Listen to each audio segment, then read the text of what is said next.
প্রিয় ও স্নেহের 2024 সালের নতুন বছরে সপ্তম শ্রেণীর ছাত্রছাত্রী বন্ধুরা, আশা করি তোমার সবাই ভালো আছো। আজ আমরা যে বিষয়টি নিয়ে আলোচনা করব সপ্তম শ্রেণীর সেকেন্ড সামেটিভ অর্থাৎ দ্বিতীয় পর্যায়ক্রমিক মূল্যায়নের ইংলিশের নমুনা প্রশ্নপত্র নিয়ে। দেখো সরাসরি স্ক্রিনে কিন্তু আমরা সপ্তম শ্রেণীর সেকেন্ড সামেটিভ অর্থাৎ দ্বিতীয় পর্যায়ক্রমিক মূল্যায়নের ইংলিশের নমুনা প্রশ্নপত্রটা দেখতে পাচ্ছ। ফুল মার্কস তোমাদের রয়েছে 25 আর সময় তোমাদের রয়েছে 50 মিনিট। দেখো প্রথমেই একের দাগে তোমাদের একটা সিনের প্যাসেজ রয়েছে, সেখান থেকে কিন্তু প্রশ্ন করা হয়েছে। খুব ভালো করে তোমরা কিন্তু সিনের প্যাসেজটা পড়ে নেবে, তারপরেই কিন্তু প্রশ্নের উত্তরগুলো শুরু করবে। দেখো একের এই দাগে প্রশ্ন দিয়েছে অ্যান্সার দ্য কোশ্চেন্স। প্রশ্নের মান রয়েছে 1 করে 1 × 2 = 2। এখানে মোট দুটি প্রশ্ন দেওয়া রয়েছে, প্রতিটি প্রশ্নের মান রয়েছে 1 করে 1 × 2 = 2। বি এর দাগে রয়েছে ট্রু ফলস। এখানে মোট তোমাদের তিনটি প্রশ্ন দেওয়া রয়েছে, প্রশ্নের মান রয়েছে 1 করে 1 × 3 = 3। ট্রু হলে ট্রি লিখতে হবে আর ফলস হলে এফ লিখতে হবে।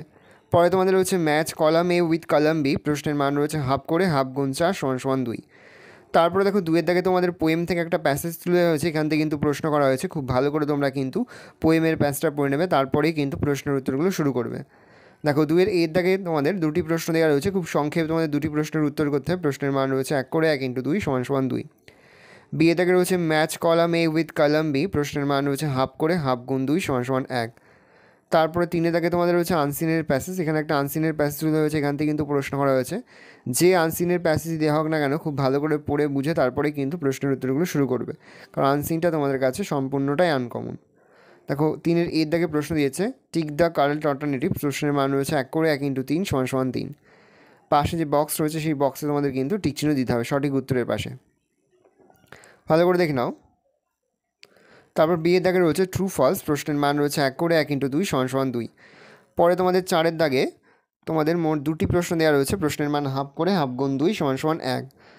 বি এর দাগে রয়েছে তোমাদের মোট দুটি প্রশ্ন, প্রশ্নের মান হাফ করে হাফ গুণ 2 = 1। চারের বি এর দাগে মোট তোমাদের দুটি প্রশ্ন দেওয়া রয়েছে, প্রশ্নের মান রয়েছে হাফ করে হাফ গুণ 2 = 1।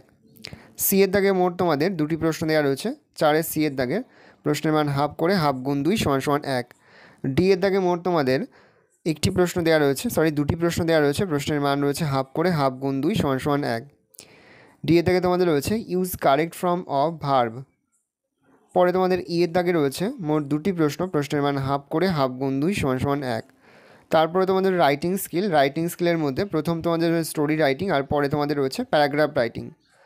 ভালো করে দেখে নাও। এই রয়েছে টোটাল তোমাদের সেকেন্ড সামেটিভ অর্থাৎ দ্বিতীয় পর্যায়ক্রমিক মূল্যায়নের সপ্তম শ্রেণীর ইংলিশের কোশ্চেন পেপার। ভালো তোমরা কোশ্চেনটা দেখে নাও। আশা করি ভিডিওটা ভালো লেগেছে। ভিডিওটা ভালো লাগলে ভিডিওকে লাইক করতে ভুলবে না। আর আমার চ্যানেল নতুন হওয়া লাল কালার সাবস্ক্রাইব প্রেস করে পাশে বেল আইকন প্রেস করবে, যখন নতুন কোনো ভিডিও আপলোড করি সবার ফার্স্ট নোটিফিকেশন তোমরা পেয়ে যাও। আর এই ভিডিওটি তোমার বন্ধুবান্ধবী আত্মীয় স্বজন সবার মধ্যে কিন্তু অনেক শেয়ার করে যায়। আর এবছর সপ্তম শ্রেণীতে পড়ছে। আমরা কিন্তু ইতিমধ্যে সপ্তম শ্রেণীর প্রতি বিষয়ের সিলেবাস, প্রশ্নকাঠামো এবং নমুনা প্রশ্নপত্র কিন্তু আপলোড করে দিয়েছি। তোমরা যদি এখনও পর্যন্ত সেই ভিডিওগুলো না দেখে থাকো, ভিডিওগুলো কিন্তু তাড়াতাড়ি দেখে নাও। তোমাদের সকলকে জানাই আগাম পরীক্ষার অনেক শুভেচ্ছা এবং অভিনন্দন। একেবারে ভিডিও শেষে স্ক্রিনে তোমরা একটা প্লেলিস্ট দেখতে পারবে, তারপরে ক্লিক করলেই সমস্ত ভিডিওগুলো কিন্তু তোমরা পর দেখে নিতে পারবে। ভালো তোমরা কোশ্চেনটা দেখে নাও।